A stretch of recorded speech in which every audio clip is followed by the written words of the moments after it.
Dear student, जैसा कि हमने अपनी लास्ट क्लासेस में देखा है addition of two harmonic motion और हम लोगों ने देखा है फोरियर सीरीज एनालिसिस, और आज की क्लास में हम देखने वाले हैं न्यूमेरिकल ऑन फोरियर सीरीज। एक क्विक रिवीजन हम लगा लेते हैं जो हमने लास्ट क्लासेस में पढ़ा हुआ है।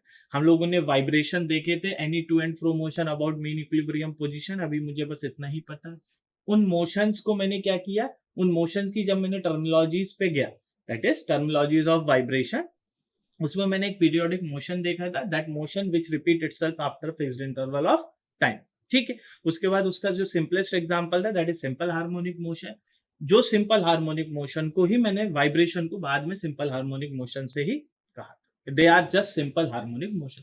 और सिंपल हार्मोनिक मोशन एक ऐसा मोशन था जिसको मैं साइन और कॉस के टर्म में रिप्रेजेंट कर सकता हूँ। बट एक लाइन यहाँ पर हम लोगों ने यूज की थी, every simple harmonic motion is periodic but periodic motion need not to be in harmonic motion. अब अगर ऐसे केस में कोई पीरियोडिक मोशन है तो हमें क्या करना पड़ेगा, उस पर्टिकुलर कंडीशन में हमें क्या करना पड़ेगा, उस पीरियोडिक मोशन को कन्वर्ट करना पड़ेगा साइन और कोसाइन की सीरीज में, जो कि with the help of Fourier, जो कि एक साइंटिस्ट थे, उन्होंने एक सीरीज डेवलप की थी दैट इज फोरियर सीरीज। उसकी हेल्प से हम लोगों ने that periodic function is distributed in sine and cosine की टर्म में। ठीक है, उसके बाद हमने इसका डेरिवेशन देखा था, इसके कुछ कोफिशिएंट्स होते हैं that is A naught, A N and B N, और उनको हमने डायरेक्ट निकालने का फॉर्मूला देखा। अब न्यूमेरिकल किस तरीके से पूछा जाता है वो देखते हैं। तो this is the first numerical, तो based on your Fourier series this is the first numerical. ठीक है, just in the form of figure the problem is given here, क्योंकि मुझे एक पीरियोडिक फंक्शन देना है तो वो कभी कभी direct in the form of equation दे देते हैं, कभी कभी वो in the form of curve देते हैं। तो उस कर्व को मुझे पहले इक्वेशन में कन्वर्ट करना पड़ेगा दैट इज xt, और उस इक्वेशन को एज पर my constants a naught, a n, b n मुझे कन्वर्ट करना पड़ेगा। So in that particular problem, the function xt, that is periodic function, is given by a graph, और graph इस तरीके से है, this is the graph looks like this,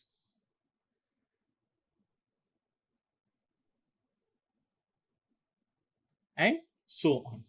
ठीक है, here this is your xt equation and this is your time t. So this graph is given and find the Fourier series for that graph. ठीक है, ये आपका numerical problem है। This is time in second, so this is origin O, यहां से लेके यहां तक है 0.3 सेकेंड। ठीक है, and that distance is 0.2 second, 0.3 second and 0.2 second, and again this is 0.3 second. ठीक है, and so on.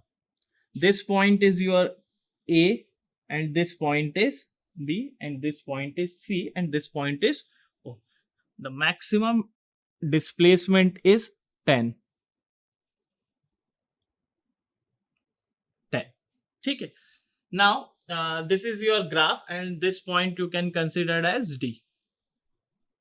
Sometimes coordinate forms में दे दिए जाते हैं, पर अभी इस पर्टिकुलर केस में आपको ये ग्राफ दिया हुआ है। पहले इस ग्राफ को मुझे कन्वर्ट करना पड़ेगा इस इक्वेशन में, एंड देन उसके बाद मुझे इसको सॉल्व करना पड़ेगा। तो मुझे फोरियर कांस्टेंट निकालने के लिए सबसे पहले तो इस ग्राफ को समझते हैं कि क्या है ये। उस ग्राफ को समझने के लिए मुझे ये एक स्ट्रेट लाइन दिख रही है जो कि एक एन एंगल थीटा से इस एक्सिस से डिफरेंशिएट एंगल पे थीटा पे। अब मुझे यहां पर ये जो xt एक पीरियोडिक फंक्शन है that repeat itself after a fixed interval of time, तो मुझे वो फिक्स्ड इंटरवल पहले पता करना पड़ेगा। तो जब मैंने देखा, जैसे ही मैंने ग्राफ देखा, मुझे पता चला 0.3 सेकेंड में ये ग्राफ एंड हो रहा है। बट जो साइकिल है ये समझिए, द पीरियड, पहले हम उसको समझे any to and fro motion about mean equilibrium position, तो ये मीन इक्विलिब्रियम पोजीशन के about any to and fro motion. Periodic motion मैंने देखा था any motion which repeat itself after a fixed interval of time, which repeats after a fixed interval of time. So जैसे ही वो cycle time end होगा again it repeats, but यहां पर देखो 0.3 सेकेंड के बाद ये रिपीट नहीं हो रहा है। ठीक है, 0.3 सेकेंड के बाद ये रिपीट नहीं हो रहा है, तो रिपीट कब होगा ये होगा 0.3 प्लस 0.2 0.5 सेकेंड के बाद।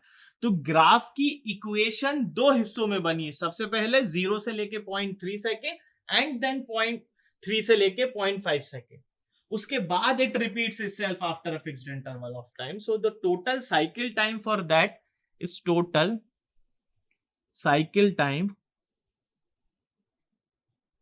कितना हो गया 0.3 प्लस 0.2 दैट इज 0.5 सेकेंड।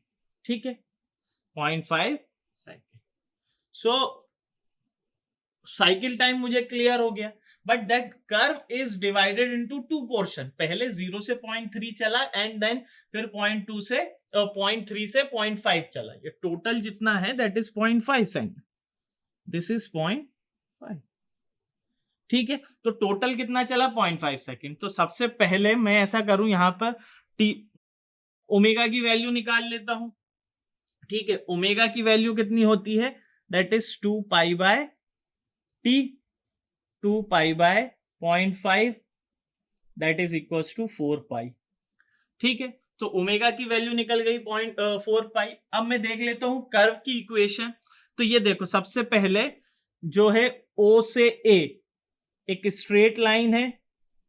ठीक है, एक स्ट्रेट लाइन है जो कि 0 से लेके 0.3 तक चली। ठीक है, फिर देखो ए से बी, ए से बी क्या है, कोई भी कर्व नहीं है। ठीक है, नो कर्व, सिर्फ एक्स टी की वैल्यू क्या है, यहां पर ये एक्स टी एक स्ट्रेट लाइन है और यहां पर एक्स टी क्या है, 0 है। तो X T equals to 0 for remaining 0.3 से लेके 0.5 सेकेंड। ठीक है, ये बात मुझे समझ में आ गई। नाउ जैसे ही ये मेरे को क्लियर हुआ कि भैया ओमेगा और कर्व की इक्वेशन है, अब मैं अपने किस पे चले जाता हूं, इस कर्व की इक्वेशन फाइंड कर लेता हूं। ठीक है, जैसे इस कर्व की इक्वेशन फाइंड करूंगा फिर मैं फोरियर सीरीज पे जाऊंगा। सो कर्व की इक्वेशन एक स्ट्रेट लाइन है, x T is straight line, so curve is straight line.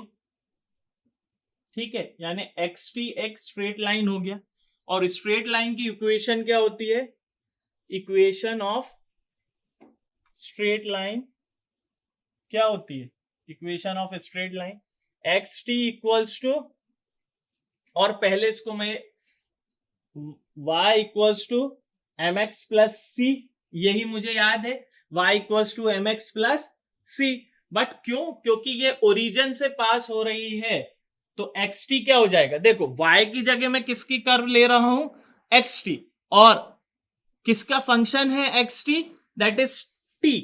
ये देखो एक्स वाई एक्सिस जो है, यहां पर जो वाई एक्सिस है ये क्या हो गया, X T, M times of X, X की जगह क्या है T plus C, C equals to 0, line passes through origin. ठीक है, when line passes through origin c will be 0, so the curve equation xt equals to m times of t। m क्या है आपका, m is slope and slope is given by tan theta। अब देखो tan theta that is perpendicular upon में base, so tan theta is perpendicular upon में base. तो perpendicular is a to d and base is o से a। ठीक है, now a to d कितना है 10 एंड o से a कितना है 0.3। फॉर दैट केस 0 से a ये वाली कंडीशन आ गई। ठीक है, tan थीटा ये हो गया। नाउ एक्स टी कितना हो जाएगा, इसको 10 by 0.3 is 100 by 3 into T. So this is the equation of curve. कहां से कहां तक है ये, 0 से t से 0.3 and then after 0.3 xt will be equals to 0। so 0.3 से t से आपका जो है 0.5, ठीक है, 0.3 तक यहां पर है, 0.3 से लेके 0.5 तक यहां पर, ठीक है। अब दोनों कर्व की इक्वेशन आ गई, बट क्योंकि xt 0 है तो इस पर्टिकुलर टाइम रेंज में मुझे करने की कोई जरूरत नहीं है, तो मैं क्या करूंगा, सिर्फ इस पर्टिकुलर पॉइंट पे अपने कर्व की इक्वेशन से मैं क्या निकालूंगा, कोफिशिएंट निकाल लूंगा, ठीक है। अब यहां पर मुझे पता है कि बाय फोरियर सीरीज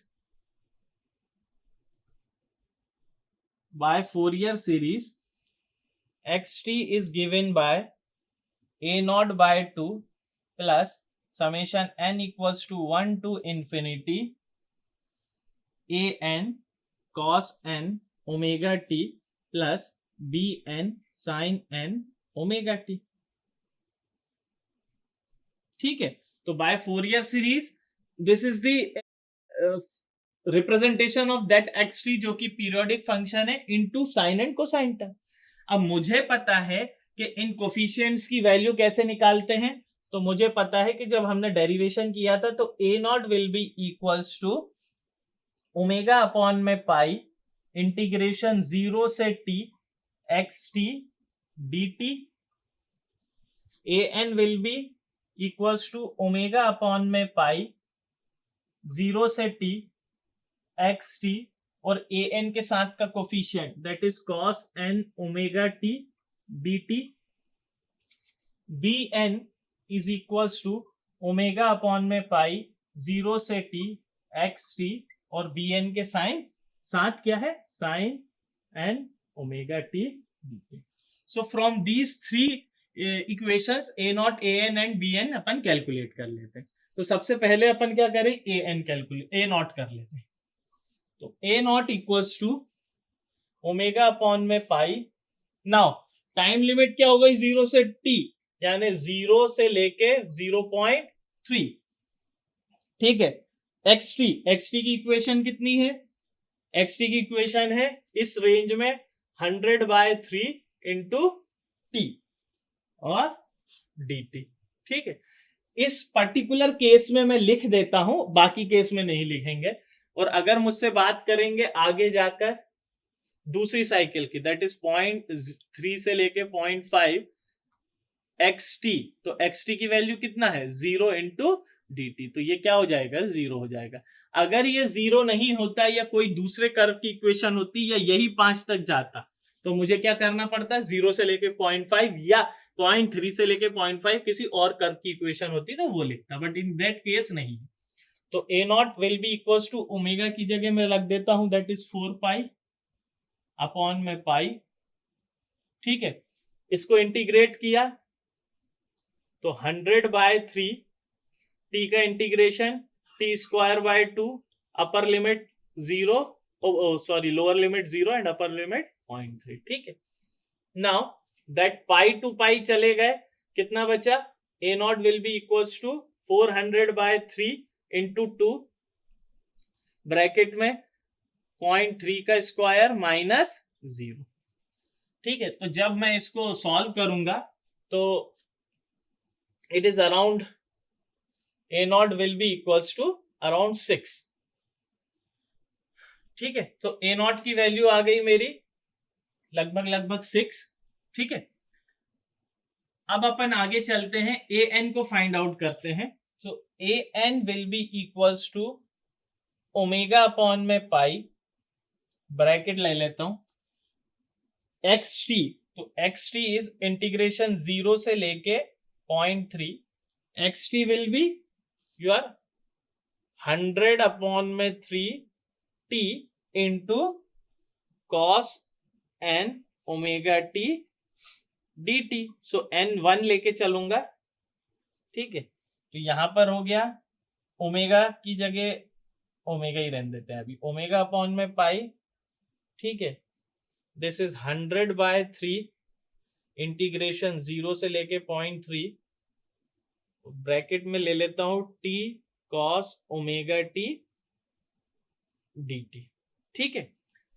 सो अब हम इसको और थोड़ा सा सिंप्लीफाई कर लेते हैं, तो ये बाहर आ गया, दिस इज 4 पाई अपॉन में पाई इंटू 100/3, ये बाहर आ गया है। और सिर्फ मुझे अब इंटीग्रेशन करना है 0 से लेके 0.3 t times of cos omega t dt।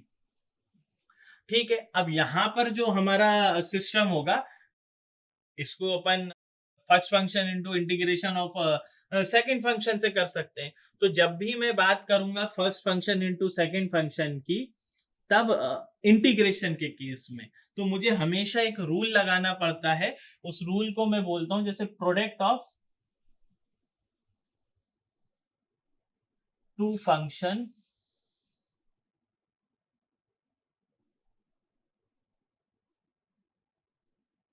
ठीक है। So integration of product of two functions में जैसे integration of 1 into 2 dt that is given by ILATE. ठीक है, इसका फॉर्मूला होता है आइलेट। कौन सा मैं फर्स्ट फंक्शन चूज करूं, कौन सा मैं सेकंड फंक्शन चूज करूं। तो फर्स्ट फंक्शन चूज करने के लिए सबसे पहली मेरी दो फंक्शंस में say that will be inverse. पहला क्या होना चाहिए, इनवर्स। अगर इनवर्स वहां पर है तो मुझे सबसे पहले इनवर्स चूज करना पड़ेगा। L logarithmic. अगर उसके बाद इनवर्स नहीं है तो लॉगरिथमिक पे जाना पड़ेगा। ए दैट इज एरिथमेटिक। अगर इसके बाद एरिथमेटिक एंड देन ट्रिग्नोमेट्रिक। ठीक है, and E will be your last will be exponential. So whenever we are going to select the product of two function का integration, तो हम आइलेट फॉर्मूले पे जाएंगे। ठीक है, तो अभी हम इसके बाद से हम आगे बढ़ते हैं। तो जो हमारा an अभी हमने देखा था कि प्रोडक्ट ऑफ टू फंक्शन जिसमें हम आइलेट का यूज कर रहे हैं, तो हमारा an की जो कंडीशन आ गई थी दैट इज ओमेगा यानी ओमेगा अपॉन में पाई एंड इंटीग्रेशन 0 से लेके 0.3 and an will be your xt into cos and omega t। xt is your 100/3 t cos n को 1 लिया ओमेगा t dt। सो इसको मैंने आइलेट लिया। अब क्योंकि t है तो t को मेरे को फर्स्ट फंक्शन मानना पड़ेगा। अरिथमेटिक है जो कि ट्रिग्नोमेट्री से पहले है, तो this will be your first function and this will be your second function. ठीक है, सो ओमेगा 4 पाई अपॉन में पाई इंटू 100/3 बाहर निकला। इसका इंटीग्रेशन देखते हैं जरा। t that is first function into integration of second function. So integration cos का कितना हो गया, साइन ओमेगा t अपॉन में ओमेगा। ठीक है, and the limit will be your 0 से लेके 0.3। ठीक है, नाउ माइनस ये t बाहर आएगा, t विल बी आउटसाइड। ठीक, minus differentiation of first function into integration of second function and integration. तो differentiation of first function is t and sine का then integration of this cos omega t का कितना हो जाएगा, sign omega T. फिर इस पूरे का that t 1 into sine omega T upon omega का फिर से किया तो दैट इज माइनस, तो माइनस और minus plus cos omega T upon में omega square and that is 0 से लेके 0.3। ठीक है, नाउ इसमें लिमिट पुट कर देते हैं। तो यहां पर पाई पाई चले गए, 400/3। ठीक, यहां देखो 0.3 into sine that omega is 4 pi into 0.3 minus 0, तो 0 वाली टर्म हट जाएगी अपॉन में ओमेगा इज 4 पाई। तो ये एक टर्म आ गई, प्लस यहां पर देखो 0.3, so cos 4 pi into 0.3 minus cos 0 upon में omega square is, omega square कितना है, दैट इज 4 पाई का होल स्क्वायर। ठीक है, तो ये आपकी अब इसको आप सॉल्व कर लीजिए, तो you can get the value of an 400/3, this will be 0.3 upon में 4 pi into sine 1.2 pi plus this divide कर देता हूं, cos 1.2 पाई अपॉन में 4 pi square minus cos 0 is 1 upon में 4 पाई का whole square. So from here, after solving this, you can get the value of an. Now similarly, when we go for bn, so bn is given by omega upon में pi integration 0 से लेके 0.3 t times of sine n को 1 ले रहा हूं omega t. ठीक है. Now that t is xt, so xt is your 100/100t/3, और सिंप्लीफाइड वे में लिखें, so bn equals to 4 pi upon में पाई इंटीग्रेशन 0 से लेके 0.3 100/3 t into sine omega t dt. ठीक है. पाई पाई चले गए, that is 400/3. So bn equals to 400/3. अंदर देखो, फर्स्ट फंक्शन अगेन t को चूज करूंगा, second function sine omega t, तो first function into integration of second function minus cos omega T upon में ओमेगा, लिमिट इज 0 से लेके 0.3 minus differentiation of first function that is 1 into integration of second function that is sine का क्या हो जाएगा, cos omega T upon में omega, minus भी रहेगा तो minus minus plus, and then again उस कॉस का करेंगे तो that is sine omega T upon में ओमेगा स्क्वायर, 0 से लेके पॉइंट. सिंपल है, सिर्फ इंटीग्रेशन है. 400/3 यहां लिमिट पुट की, माइनस बाहर निकाला, that is 0.3 cos 4 pi into 0.3 upon में ओमेगा. ठीक है. माइनस ये तो 0 हो जाएगा तो इसको छोड़ देते हैं, सिर्फ ओमेगा क्या बचेगा 4 पाई. तो ये पहली टर्म तो हो गई मेरी. दूसरी है प्लस साइन ओमेगा टी, तो that is 4 pi into 0.3 upon में 4 पाई का whole square, and sine 0 is 0. तो here when we solve the value of vn, this equation is solved. So from that curve we can get the value of a0, an and bn. Now when we get the value of a0, an and bn, उसको हम Fourier series में put करेंगे and we get the final solution. The main aim of this problem is to just identify whether the curve is going for complete cycle or it is going for half cycle. Sometimes it is required that in the first half cycle the curve behave differently and in the second half cycle the curve behave differently. That we'll see in the next problem. यहां पर हम लोगों ने देखा कि 0.3 में straight line था, 0.2 second में 0 था, and we can solve that equation. So this is all about the numerical on Fourier series. Thank you.